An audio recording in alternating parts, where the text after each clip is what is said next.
scene 4-2.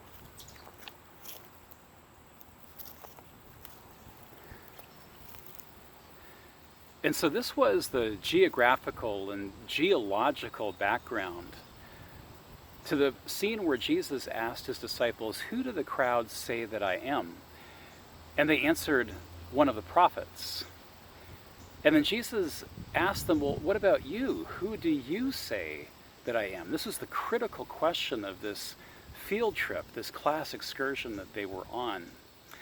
And Jesus asked that question not to just his disciples, but to us. How would you name God?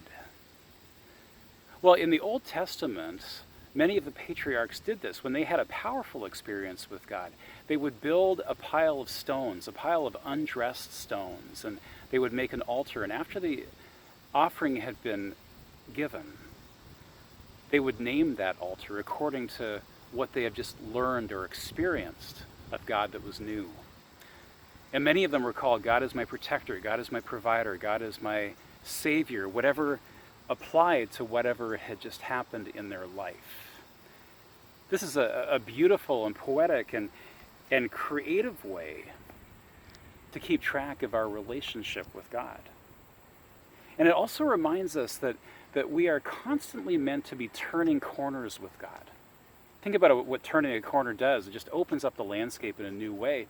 You see things differently, and your destination is affected by that change of a corner, that change of direction. How has God changed your direction recently? What corner have you turned with him?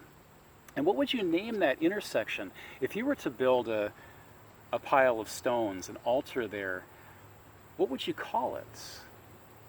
What would it have revealed to you about your walk with God and what you now know to be true about God?